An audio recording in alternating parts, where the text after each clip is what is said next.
Les titres de la semaine. Théâtre Nanterre-Amandier, l'envers du décor. Fab Lab, Hackerspace, lieu de fabrication collaborative. Le clic, qu'est-ce que c'est? Bienvenue aux Amandiers. On est dans un bâtiment qui a une quarantaine d'années environ. On va faire une visite ensemble du bâtiment en essayant de vous en faire découvrir tous les endroits qui ne sont évidemment pas accessibles au public d'habitude. Découvrir les coulisses du célèbre théâtre des Amandiers. C'est l'invitation faite par l'Office du tourisme vendredi 3 mars.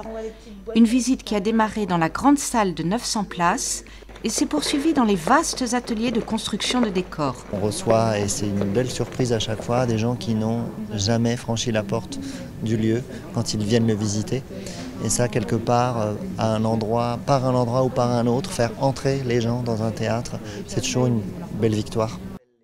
Moi, j'ai été époustouflée par la taille, par exemple, de la scène et puis aussi par la taille des 3 ateliers derrière. C'est Patrice Chéreau qui a fait agrandir, ce que je vous disais tout à l'heure, l'atelier pour aussi pouvoir lui donner une fonction de studio de cinéma. Et pour répondre à cette impulsion-là, on a eu un atelier beaucoup plus important. Les visiteurs ont également eu le plaisir de passer par l'atelier costume et de s'arrêter quelques instants dans les loges. Depuis 2014, sous l'impulsion de Philippe Ken, son directeur, le théâtre s'ouvre largement sur la ville. On a des partenariats dans le désordre avec la saison jeune public, avec Radio Agora, voilà, avec des structures de la ville, y compris auprès des centres sociaux et des centres de formation, avec lesquels on entretient des collaborations régulières, y compris avec des établissements scolaires. Je parlais du lycée Joliot-Curie en l'occurrence, qui est juste en face. Effectivement, on les accueille tous les jours, ici, dans les espaces pour travailler.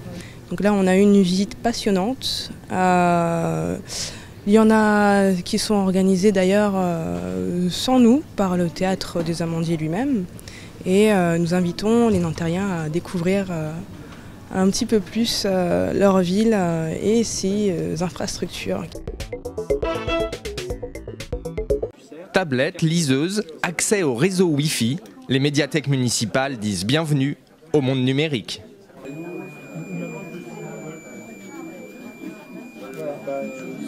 Pendant longtemps, on a opposé livre papier et ressources numériques. Il apparaît en réalité que les deux se complètent.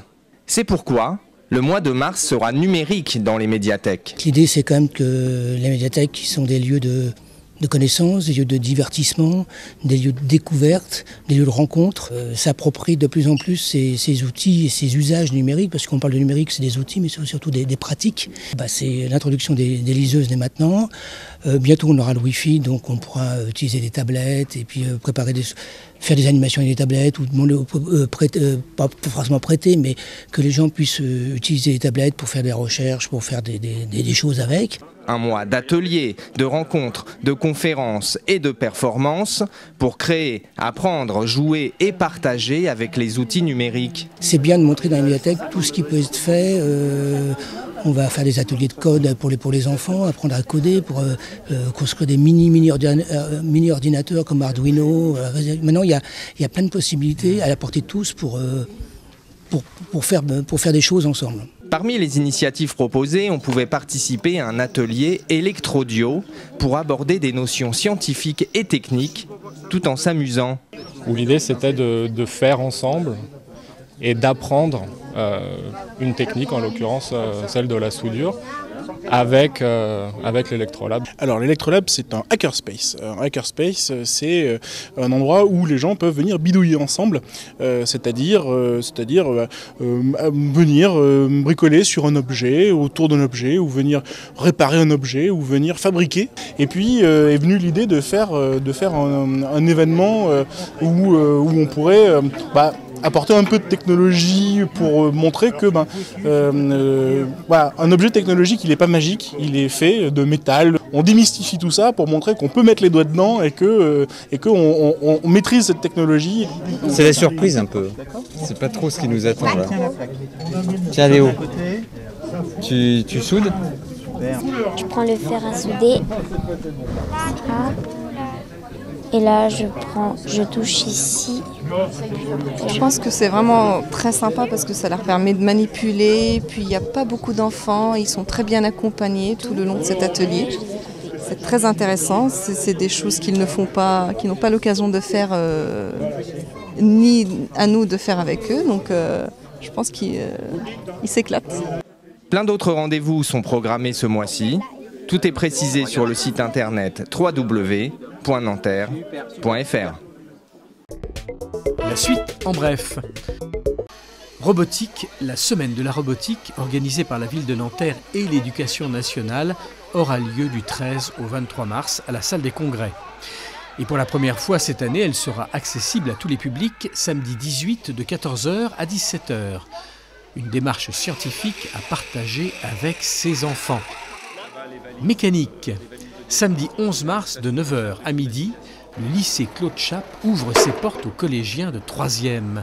Ils sont invités à découvrir les filières professionnelles mécanique auto, métiers de l'électricité ainsi qu'électronique et informatique.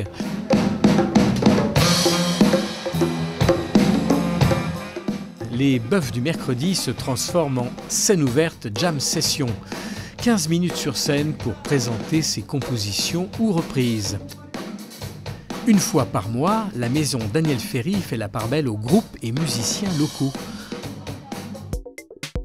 Tout de suite, la question de la semaine.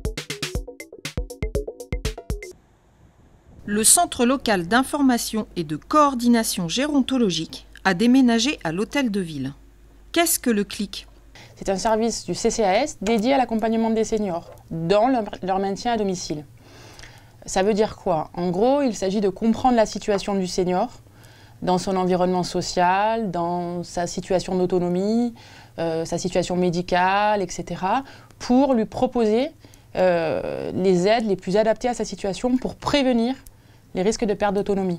Le senior va venir nous voir, ou son entourage, très souvent c'est l'entourage qui vient nous voir, pour nous poser des questions par rapport aux droits que son parent ou le senior peut avoir. C'est-à-dire, je sors de l'hôpital, j'ai a priori besoin d'aide dans mon retour à domicile pour me maintenir dans les meilleures conditions à domicile, et donc quels sont les droits financiers que je peux décrocher pour avoir de l'aide humaine à domicile. Donc il y a effectivement de l'aide individuelle, mais il y a aussi des actions collectives de prévention. Aujourd'hui, on met en place des ateliers prévention des chutes, des ateliers mémoire, des ateliers nutrition, qui vont commencer d'ailleurs au mois d'avril. Et sinon, on a aussi, comme c'est souvent le cas de l'entourage de personnes âgées qui viennent nous voir, on met aussi en place des actions spécifiques dédiées à l'aide aux aidants. Et donc en l'occurrence, la musicothérapie est une action qui se passe une fois par mois, qui est ouverte à tous. Aujourd'hui, le CLIC a aménagé à l'Hôtel de Ville. On reçoit le public le mercredi après-midi de 13h30 à 17h30. Sinon, on reçoit en accueil téléphonique tous les jours, comme avant. Merci de votre attention et rendez-vous le 13 mars.